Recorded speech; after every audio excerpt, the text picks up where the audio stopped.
of you? No. How many of you were born or brought up in the West?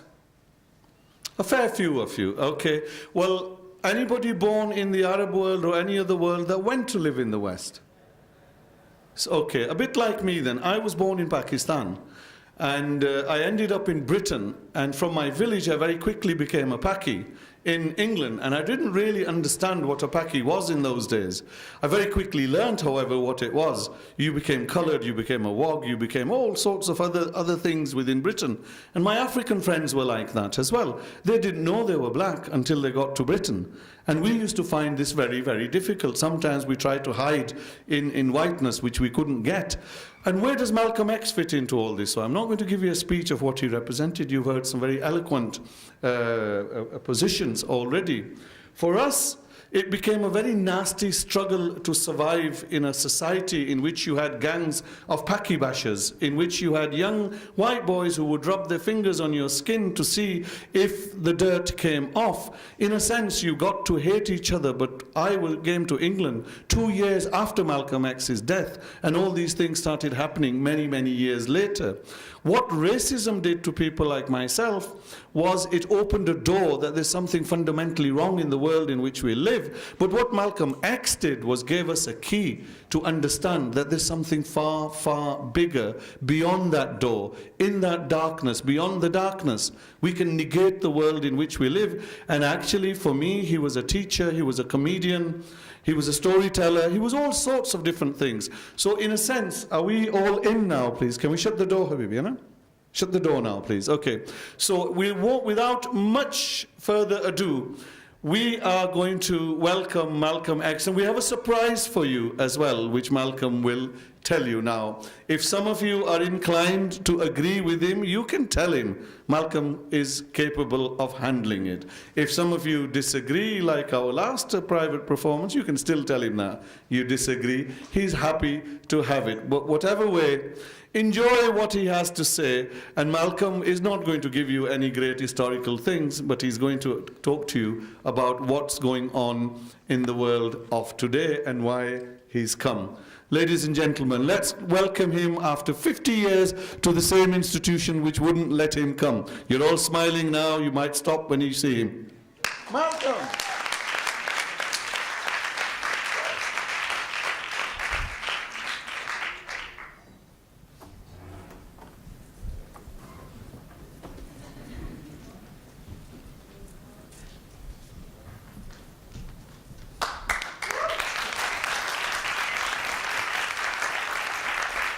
Assalamu alaikum. It feels so good to be back. I can tell by the looks on your faces you're puzzled. Some of you are saying, isn't Malcolm X dead? This is just a drama. Malcolm X is dead. Is he? Why has he come here now after 50 years, and what on earth is he doing here, if you excuse the pun? Well, I'm going to tell you who really killed me, what mischief is happening in America, and what havoc America is wreaking all around the world. Bless you.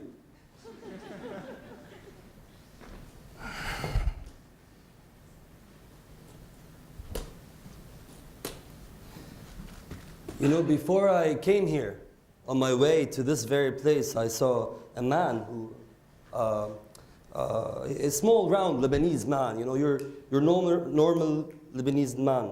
And I got lost in the way, so I took out the address. This is not the address. And I said, "Assalamu alaikum, brother. Would you perhaps know where this place is?" And the look of astonishment came over him. I didn't know what I'd said that would cause about this. Surely couldn't be the salam. Must be only when I called him brother. A black man calling him brother must have been very problematic for him. He looked me up and down, touched my jacket, even my tie. And he said, "Shuyak Root, how much are they paying you these days?" I didn't have time to answer this. And I showed him the address again. He took it and he said, yes, yes, yes, it's not far from here. But first tell me, Habibi, do you have a sister? My maid ran away last week. I need a new maid. My wife, she's going crazy. It's very urgent. What do you say? This is not the way I was greeted last time I came to Beirut. Back in April 1964. Then I was greeted by African students, by Lebanese and Palestinians. I was meant to speak here at the American University of Beirut, but they wouldn't let me.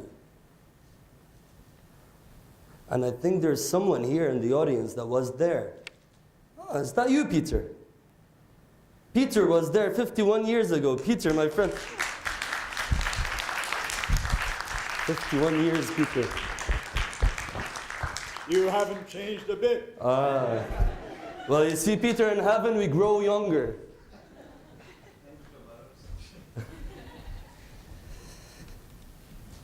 The president of the AUB would not let me speak. He said AUB was an American ground and I was anti-American.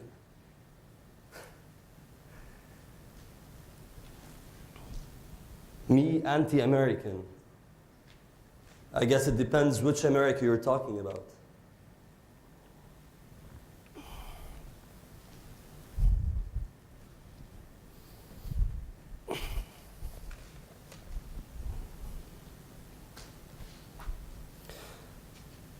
You know, some say I was killed by the Nation of Islam. Some say it was the FBI or the CIA who had really done it. I even heard a theory that a group of Arabs done it. Would you believe it, in the Arabs done it theory? There was 3 of them. 2 were Algerians from the suburbs of Paris. And one was a well-known man from Saudi Arabia whose son would go on to become America's most wanted terrorist. America's most wanted Allahu Akbar.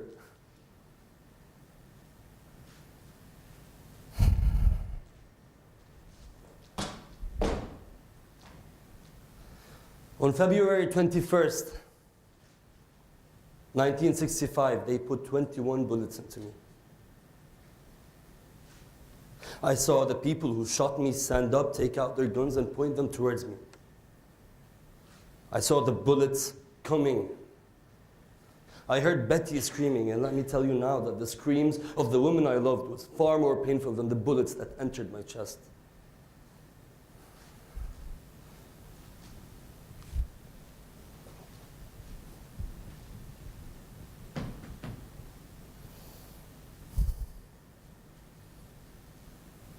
Brothers and sisters, friends and enemies, I'm happy to see you all here in one place. I hadn't planned to talk about France, but shortly after I came, there was a man who recognized me right away. He ran to me with a placard in his hand. I think I got it for you. He ran to me with this placard in his hand, which read, Je suis Charlie. He came running to me, he said, Brother Malcolm, have you heard, brother? I said, heard what? He said, what happened in France? It's war, brother. It's happening, it's war. I told him, brother, you worry too much about the master's house. Look at you, look where you're standing right now. Look at Libya, Iraq, Palestine, look at Syria. That is war, brother. You're already surrounded in war, brother. See, let me make one thing perfectly clear.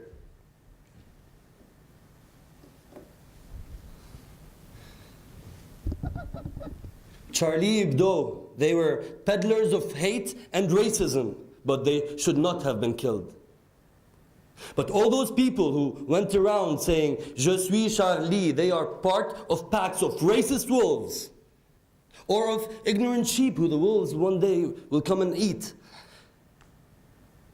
Because in the West, can you really separate Islamophobia from racism? Imagine Germans of the time of the Nazis, or today, trying to separate anti-Semitism from racism. How can you stretch freedom of speech to do that? And what about this German writer called Julius Streicher? He was a German writer before the Nazis seized power, and he wrote anti-Semitic, racist children's books, and then went on to work for the Nazis. But when they were defeated, he was tried and he was executed. Not for killing anyone. This man never pulled the trigger, but for spreading racism, for creating the climate for the enactment of crimes against humanity. But they can do that to Muslims today, can they not?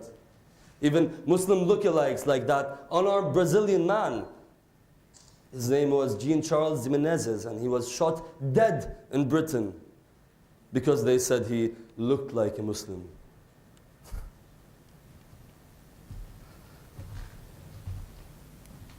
Islamophobia can never be separated from racism in the West.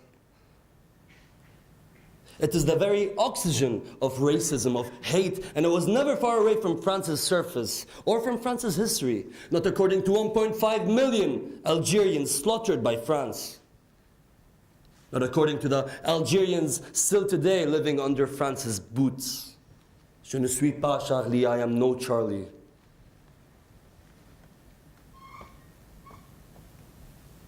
And what a time to come back.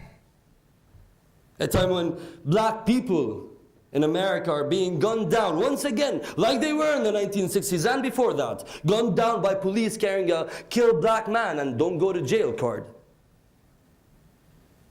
Well, let me say this to the police and their masters. You don't scare us today with no badge or no white skin or no white sheet or no white anything else. The police, they're doing the same old dog tricks today that they were doing 50 years ago and before that. They put their club upside your head and then they turn around and accuse you of attacking them. Every single case of police brutality against us, it follows the same pattern. They attack you, they bust you all up, and then they drag you to court and they charge you with assault. And they say America is a democracy. They have all sorts of pretty words to describe themselves. Democracy. At least they got the last part right, the crazy part right. All they need now is a big white hippo at the beginning of the word. Only then would it make sense. For what kind of democracy is that? What kind of freedom is that? What kind of social or political system is it when a black man has no voice in court? Other than that of Uncle Tom, of course. Has no nothing on his side other than what the white man chooses to give you, which is nothing at all. We have to put a stop to this. I've been watching what happened in Ferguson. Watching how Michael Brown, with his hands up, watching how they killed him. And then criminalized him. Watching Eric Garner, who begged them, I can't breathe, he said. And they killed him too. I heard what their grand jury had to say. Sat right there in the room when they said it. I heard the racist songs the police sang after Michael Brown is gunned down. And yes, when you hear all those voices that hate you, you should be angry. Very angry.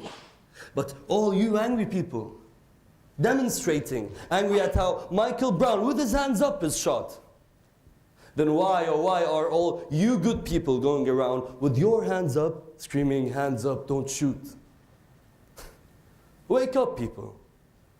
Haven't you learned the basic lesson yet?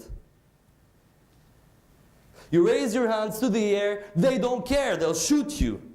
They'll shoot you dead and go home to a nice home-cooked meal.